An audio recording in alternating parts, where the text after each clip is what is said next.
Hey, what's going on, everybody? Justin here at Trumpful Reads, and in this video, if you couldn't tell already by the title, it's going to be my top 3 World War I history books that I read in the year of 2018. This is going to be my first one in the sort of best of series, I guess, of the previous year. I'm going to try it out. I have several different topics, subjects, subgenres, things like that, that I want to try and do kind of a best of for each little category, just because some of my reading is kind of so diverse and eclectic, it's kind of hard to like compare them together. So with this one, we're going to go with World War I history. And none of these books actually came out in the year 2018. They just happened to be the ones that I read in 2018. But let's just go ahead and get started. And the first one is Betrayal at Little Gibraltar, a German fortress, a treacherous American general, and the battle to end World War I by William Walker. Now, what this book does is investigate a very specific incident during the Meuse-Argonne Offensive, which was a major campaign undertaken by the Americans at the tail end of 1918 to end World War I. And actually, I think it is the costliest campaign in American military history. But this particular incident was that there was a fortified position that the Germans held in the Argonne Forest called Montfaucon, which I think was like French for Falcon Mountain or Mountain of the Falcon, something like that. But anyways, what was going on was I want to say 79th. Okay, the 79th Division was basically had a plan basically to go about taking that position, and essentially what they were told to do was attack it from the front, and then another neighboring army division would assist and flank it from the rear while they were holding the attention in the front.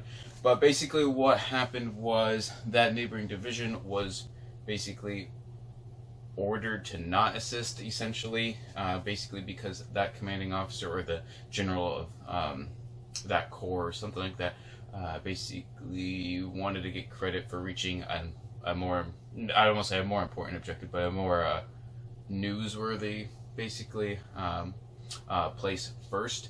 But essentially, if they went to assist the 79th in that flanking maneuver, they would fall behind some others and this and that. So basically what happened was the 79th Division got bogged down and basically got torn to pieces, essentially. And it was pretty much basically an unnecessary basically loss of life. Just a really terrible incident. But what made it worse was essentially that general of the supposedly assisting Army Corps, I think his name was Bullard, basically started a cover-up that went all the way up to the Commander-in-Chief of the American Armed Forces with General John Blackjack Pershing. So basically, this book basically tries to uncover all that was kind of going on and how far the cover-up went, which, like I just said, went literally pretty much as high as it could possibly go. Basically covered up basically Bullard's basically disobedience of orders or subversion of orders, something like that. And it kind of just details, what the 79th basically had to go through because of basically one general's basically pursuit of glory in the headlines, basically. It is a really sad tale.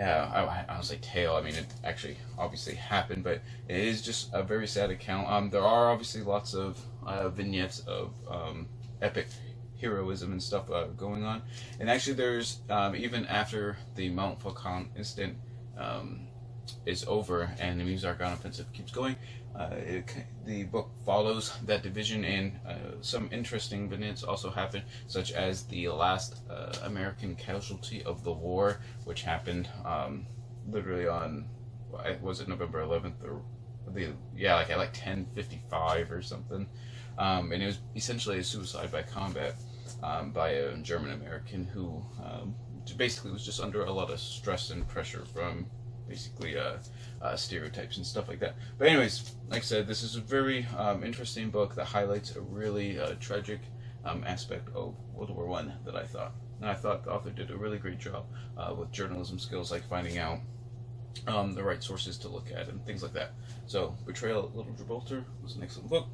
Alright, next is The Wolf, and this is by two authors, Richard Gilliat and Peter Honnen, and essentially what this book does is chronicle the entire adventure of the Wolf, which was a German, basically stealth commerce raider, essentially. So it was basically a battleship disguised as a merchant vessel, and it captured just tons of ships over the course of like a year and a half. Actually, I think I'm just going to read the back synopsis thing because I think it's really good. On November 30th, 1916, an apparently ordinary freighter left harbor in Kiel, Germany, destined not to touch land again for 15 months. In this gripping account of an audacious and lethal World War I expedition, Richard Gilliat and Peter Honnen detail the 64,000-mile voyage of the Wolf, a German naval raider sent on a suicide mission to terrorize distant Allied ports by laying minefields and sinking freighters. To maintain secrecy, the Wolf could never pull into port or use her radio, and to comply with the rules of sea warfare, her captain fastidiously tried to avoid killing civilians aboard the merchant ships he attacked.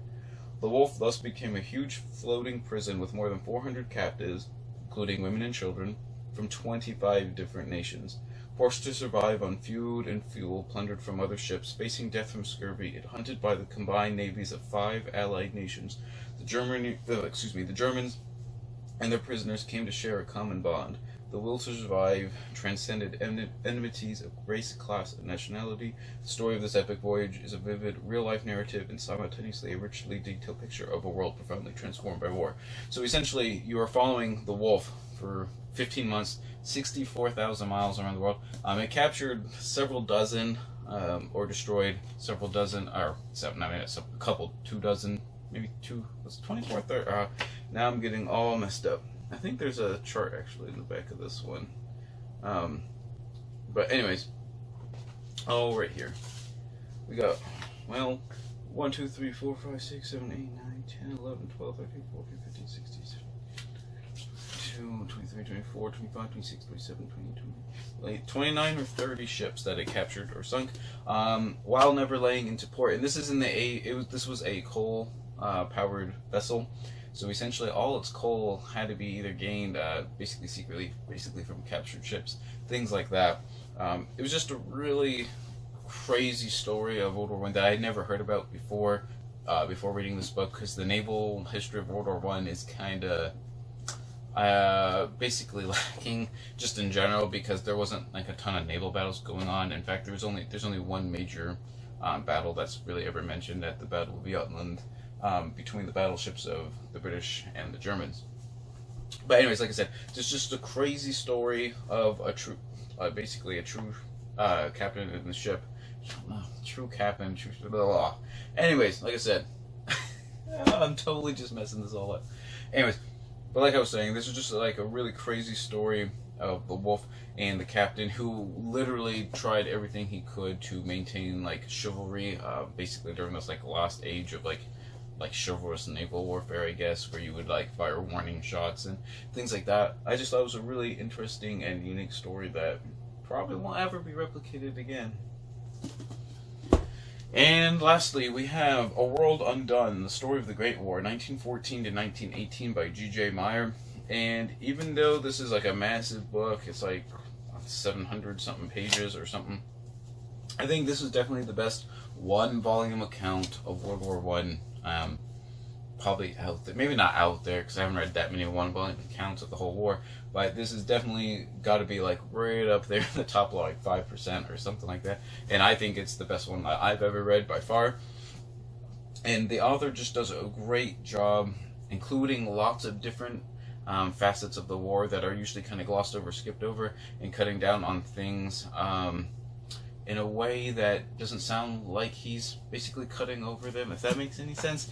He covers everything in just like the perfect proportions, which, and something as grand, I don't want to say grand, but as epic in scope as World War I is, that's actually really, really hard to do. But I just think this was just a tremendous book. Learned tons that, even though this is, like I said, it's a one-volume account, but I still learned tons of things that I had no idea about before reading this book. And he does a really good job with both kind of the military stuff kind of going on, as well as sort of the home fronts and as well as like kind of little biographies and vignettes of important people during the war. So I just thought it was a really great overview, just really tremendous. If you're gonna read a World War I book and you only want to read one, this is definitely the one to do. So there you guys have. Those are my top 3 books on the era of World War I that I read in 2018, and I picked up a couple of ones that you guys have recommended to me as well. I haven't got obviously to all of them yet. Just if you have any other recommendations for really good World War I books, leave some comments down below. I definitely want to check those out. And whatever you guys end up reading, always remember, read victoriously.